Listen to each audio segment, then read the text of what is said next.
If all you do is look down on people, then you won't be able to recognize your own weakness.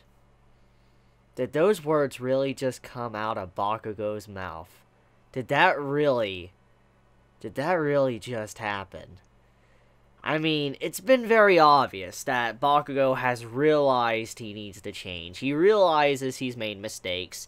He's gone through a lot of development. We have seen this firsthand. However, for him to utter those words out of his mouth, that just puts the final ribbon on top of his character development, especially for what he's been going through since the very beginning of the story. Bakugou has always been this rage-filled kid that always thought he was better than everyone, and then eventually he came crashing back down to the ground because he realized he wasn't really much. And I'm glad to see him finally, at the very least, admitting he made a mistake. He's made mistakes, or he has weaknesses. I am very proud of him. I mean, it was very obvious he knew it, but for him to just straight up admit that just shows how much character growth he has gotten.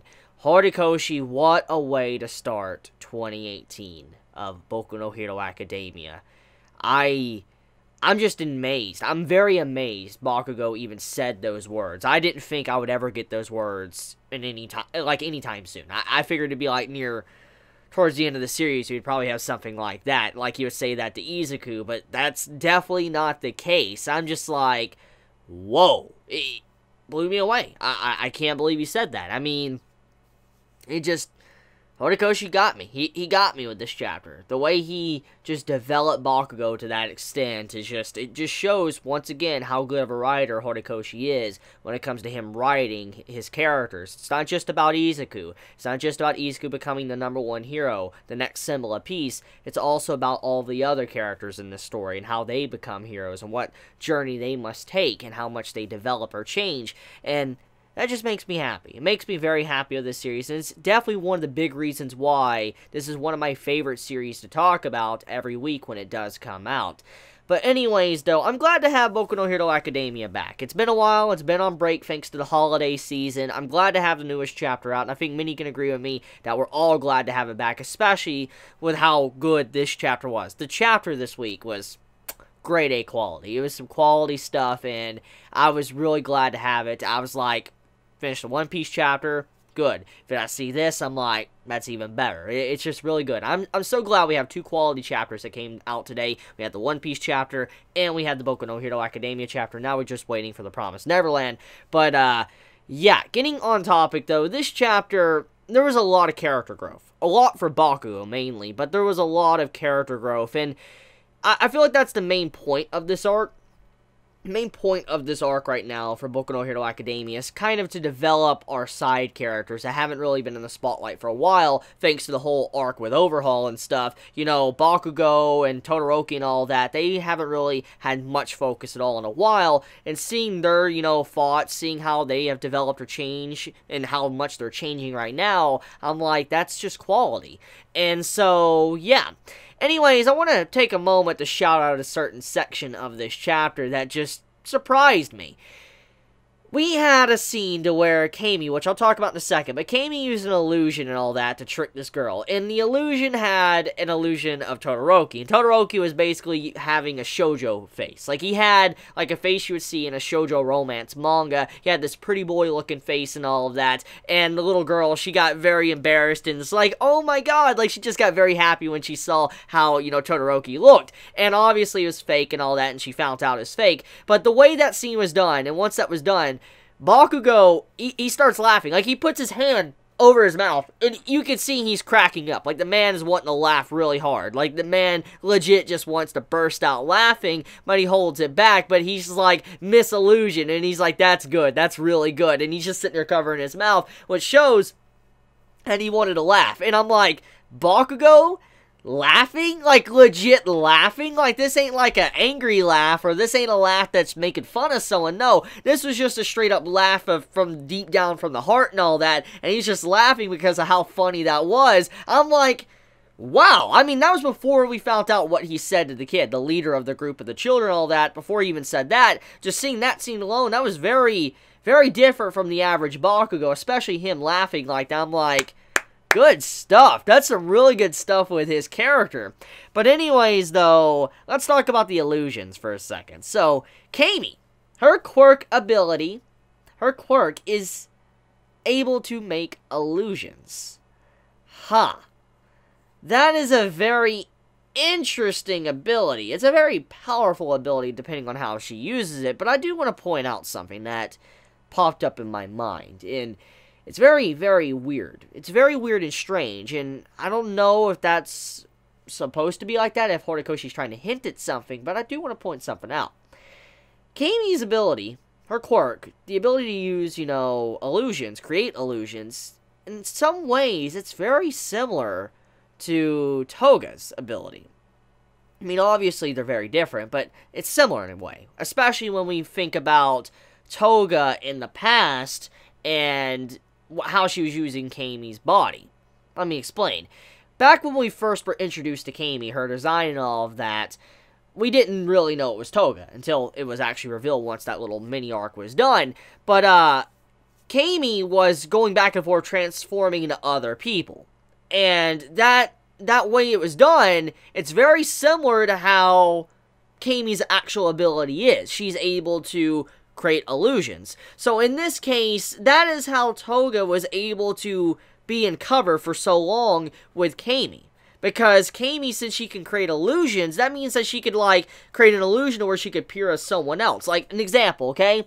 She could be, like her normal self, like Toga's disguising as Kami, or, Kami's using her ability. Kami, basically, she could transform into Izuku, look like Izuku, and everybody would assume that she's just, using an illusion. And so, the reason how Toga was able to get away with that the entire time was because since her ability is able to transform into other people at will, that would mean that she could have gotten away with it because people would have thought it was an illusion. So that does explain how Toga was able to get away with being like Kami for such a long time, like a couple of days and all that. It makes a lot of sense now.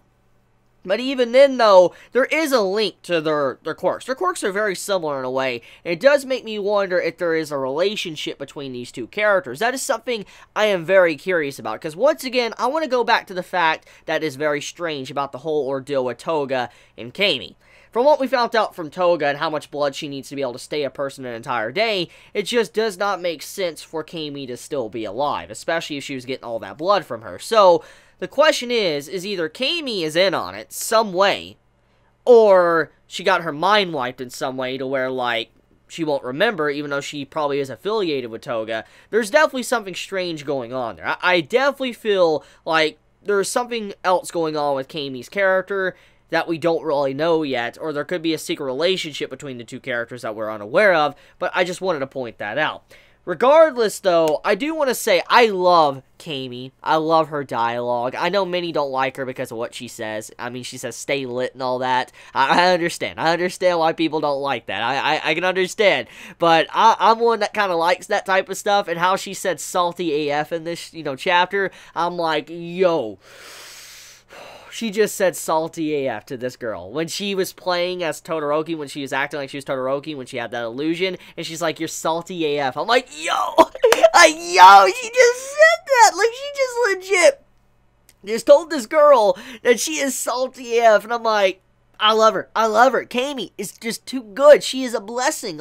She is such a good and wonderful character, which is subjective, obviously. I know many might not like her, but I really like her, and I'm just so happy that Horikoshi is so good with, writing female characters in his series, because you don't know how many female characters I have seen in Weekly Shonen Jump in their shonen manga, and the shonen are like offers, they don't know how to write a female character. I've seen so many, and I'm not gonna point fingers, because if you have read enough shonen, you know who I'm talking about, but I'm not gonna point fingers, though. And the thing I'm saying is just, I'm so happy that Horikoshi has just so many quality characters, especially female characters at that, and they're they're amazing. I honestly, jokes aside or anything, I don't really know who I find the best in terms of the female character cast. There's just so many good female characters, and I'm like, man, I want more of them. I want to get more details on them. I want more characterization, backstory, because he just has such a colorful cast of characters. It just amazes me.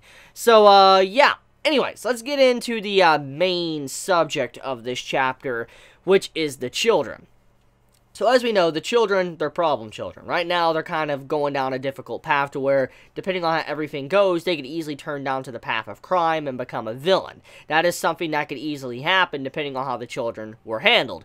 In this case, what this entire segment of this arc is trying to emphasize is that Todoroki, Bakugou, and everybody else, they have to basically play the symbol, the idol. They have to play what All Might once was, or other heroes are right now. For instance, All Might was a symbol to a lot of our characters. He was a symbol to Izuku, he was a symbol to Todoroki, he was a symbol to Bakugou. He is what inspired them to be a hero and act like they are to this day. They each took something from him.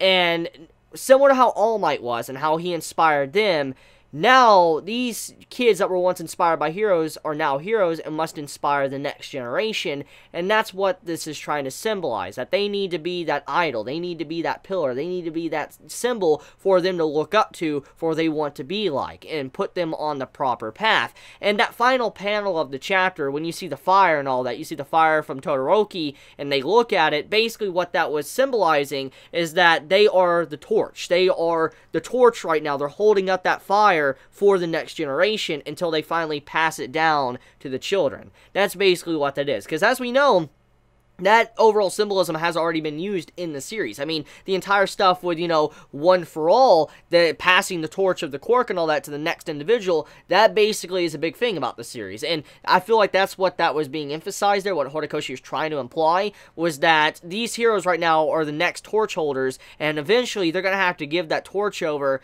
to the next generation of heroes, and they're setting the path for that to happen. So, like that. I like that, you know, symbolic message there. So let's talk about how the children were, you know, persuaded to not, you know, misbehave, and they started to be friendly to our cast of characters. So Bakugou used a lesson he learned the hard way, and he put that into, you know, an example in this chapter. As we know, a long time ago, he kind of gotten his pride crushed pretty hard, and the way he lost in the certain, like, you know, tournament arc we had, he didn't act really proper in that arc, and he comes from his own experience that he had to go through, and he tries to use that to help out the children, for they don't need to go through what he went through. And he explains that, and he comes up with a plan to make the children feel like, you know, even though they lost, they can be fine. They don't have their spirit completely crushed. So they had to figure out a way to beat these children, calm them down, and not crush their spirit. Because if they would have just completely decimated them and destroyed the children with their quirk, that would have made them feel awful. It would have made them feel like they're useless, they couldn't do anything, and it would just, once again, spin to a spiral of the exact same thing they've been going through. So they needed to handle it in a different way. And so what Bakugou came up with was definitely one of the best ways to handle it. So I'm very proud of Bakugou for once again using an experience that he had to go through to be able to help out someone else. That's definitely a way to learn from your mistakes and also help out for other people don't trip up and make the same mistake you did. So good stuff right there with Bakugou. Good stuff the way they handle the children, and I just love it overall. And also, speaking of which, I want to talk about that cover page real quick. So the cover page shows a very shy Todoroki holding on to his mother with Endeavor right next to him with a smile. Very interesting cover page, because we know Endeavor, he is not a good man whatsoever. And it's very obvious the way Horikoshi has been taking this arc. He's trying to set up the path of redemption for Endeavor. And I've already talked about this in depth already, that I don't believe Endeavor could possibly ever be redeemed for what he has done. However, I do think he can become a lot more likable, and he can become a better dude than he is. But even then, nothing's going to change what he has done in the past. And so that cover page is very interesting. It's a very sweet cover page, but it has a very darker tone to it when you think about it, because that cover page is at a time to when Endeavor, he wasn't really looking at his wife like an actual wife. He was looking at her as someone that can create the next All Might, create the next #1 hero. So it's a very dark cover page for such a sweet chapter. That's all I want to point out. But I want to end it there. Let me know your thoughts in the comments below. If you enjoy my content, please subscribe. If you like this video, please leave a like. I love you guys. Please be safe. Chibi out.